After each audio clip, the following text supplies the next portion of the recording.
Well, hello, everybody. Welcome back to Let's Discuss.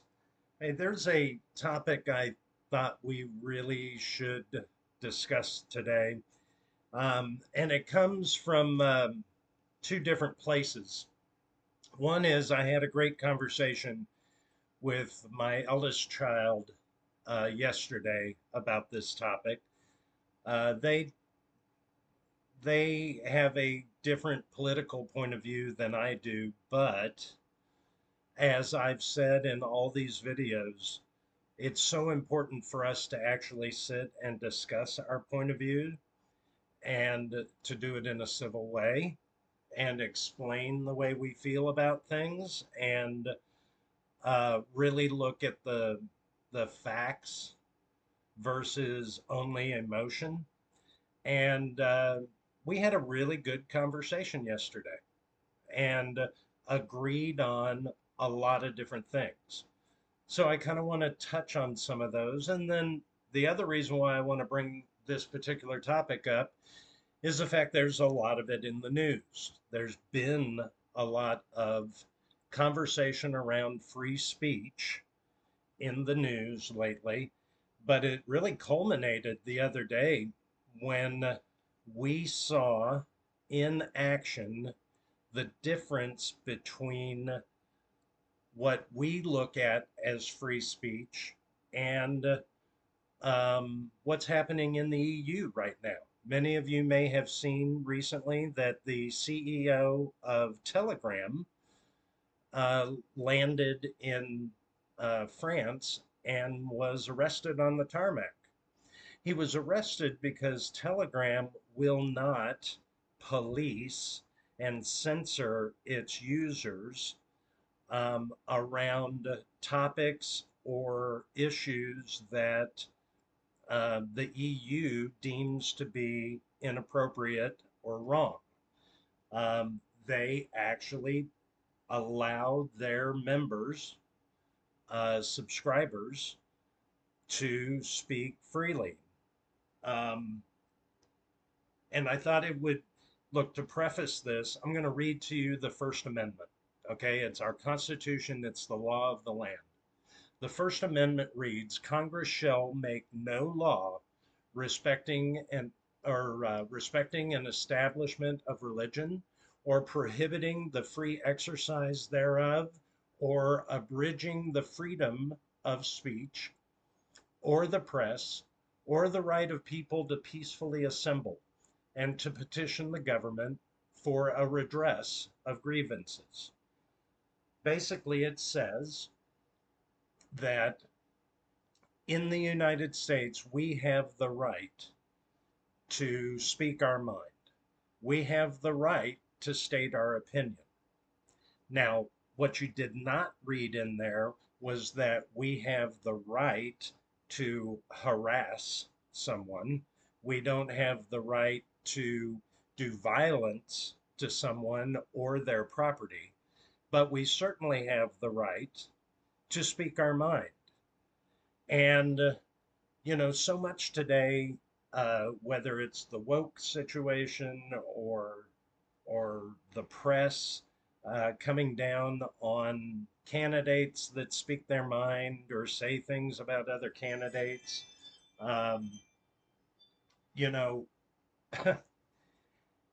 the truth is they have the right to do it. People have the right to speak their mind.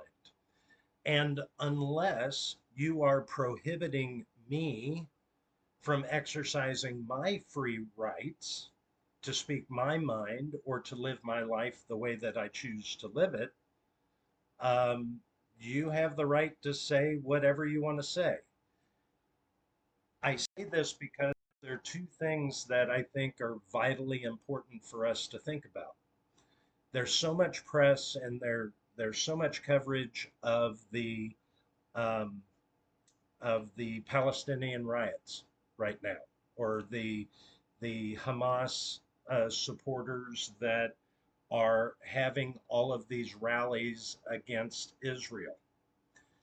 Now, keep in mind, Israel has moved into Gaza because they attacked Israel on October the 7th.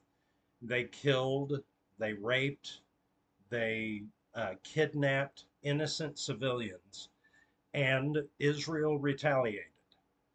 Um, Now, if someone attacked Missouri, where two of my children live, and they kidnapped my children, I assure you, I would pick up arms and I would retaliate against that foreign country that attacked my family.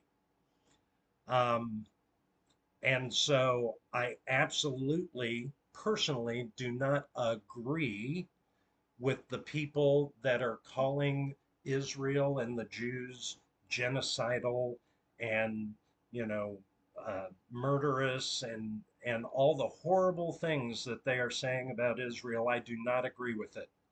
But what I do believe in is the First Amendment. And as hateful and ugly as the speech is that these people are using against Israel, they actually have the right to do it.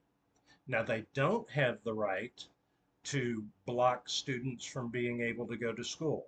They don't have the right to attack um, Jewish um, Jewish citizens that are trying to attend temple or go to work or to go to their homes. They absolutely have no right to impede in their free exercise of their rights.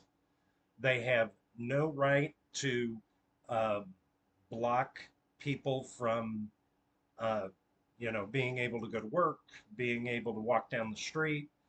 But if they have a permit, do they have the right to stand in the street and yell hateful, disgusting, vile things?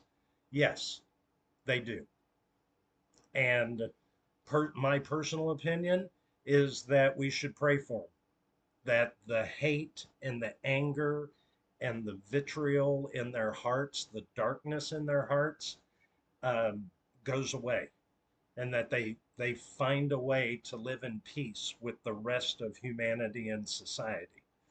But at the end of the day, folks, they have the right to say these kind of visceral things. I use the example, um, as many of you know, and I've brought up before, I am Catholic. I think there are plenty of things wrong with the Catholic Church. And I'm certainly not the biggest fan of the Holy See right now. With that being said, I am still Catholic. I will remain Catholic.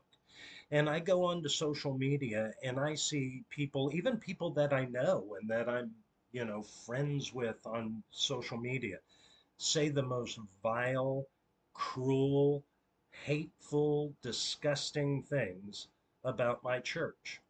And you know what? They have the right to do that. I don't agree with it. It sickens me. And again, I pray for their souls. I pray that the darkness leaves their heart. But you know what? If I truly believe in the First Amendment and I truly believe in free speech, then they have the right to do it. I also have the right not to participate in their visceral hatred. I have the right not to respond. I have the right not to read their stuff. I have the right to ignore it. And that's what I choose to do because sometimes people have far too much hate in their hearts.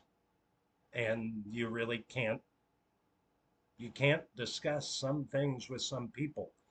But I hope that someday those people would want to discuss these issues because they might find, even as a practicing, heartfelt Catholic, that we might agree on some things.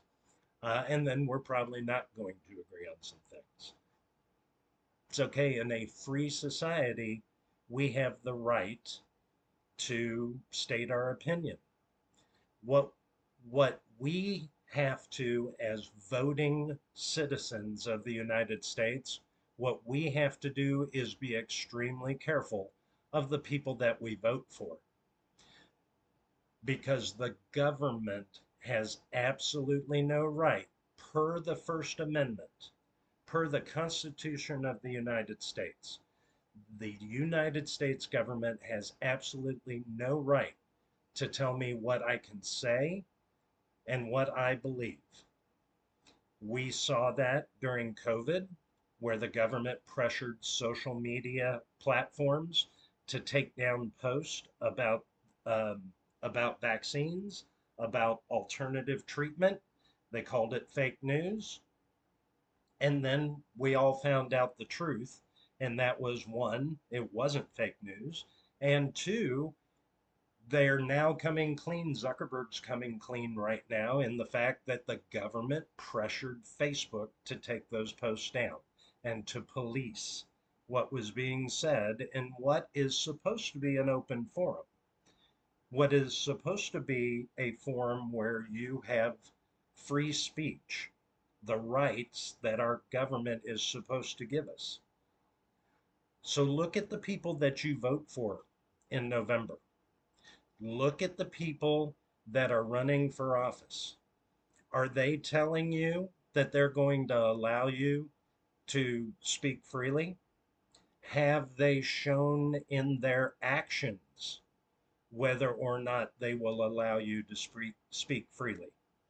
Um, I really want this to be an open discussion channel. I want us to talk and I want your feedback. But let's be honest, the last 4 years under Biden Harris, we have not had free speech. We've had selective free speech. If the government liked what you had to say, you were free to post it on social media platforms. If the government didn't like what you said, the government pressured those platforms to take your free speech down. So it's regardless of what they say, quite frankly, it's more what they do. And what they've done for the last 4 years is to abridge your right to free speech. We can't allow that to happen, folks. Even when it's horrible, hateful speech that I think everyone that listens to my voice today would agree that some of these things are just foul. They're foul, disgusting, uneducated um, comments.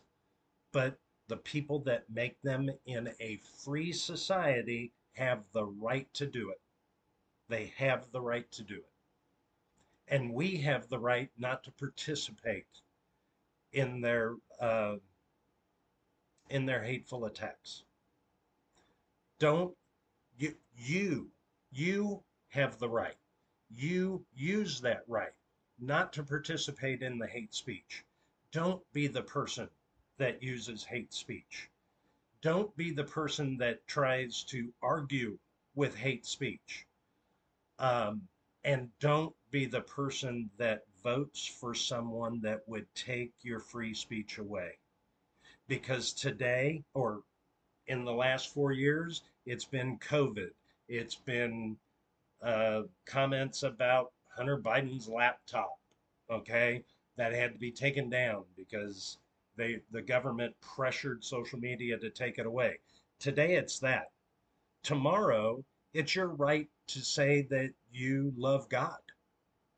Tomorrow it's the right that you have to say you believe in transsexual rights. Today it's okay. Tomorrow it may not be. Not if you allow the government to control our speech.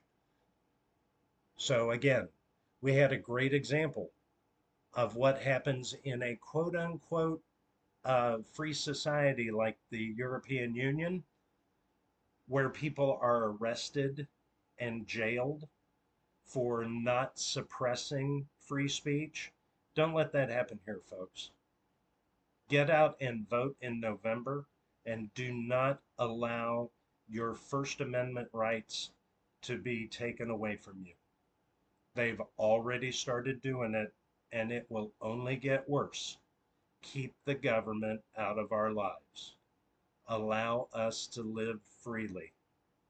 And the only way you can do that is to vote for the people that support America, not the government. Thank you guys. I look forward to talking to you again this week. Um, please give me your feedback. I want to know what you feel about this because I know that there are a lot of people out there that really do not like the hate. And I agree with you. I don't like the hate either. But I also believe that, as disgusting as it is, they have the right. But I want to know what you guys think. Um, please give me your feedback. Have a great day and God bless.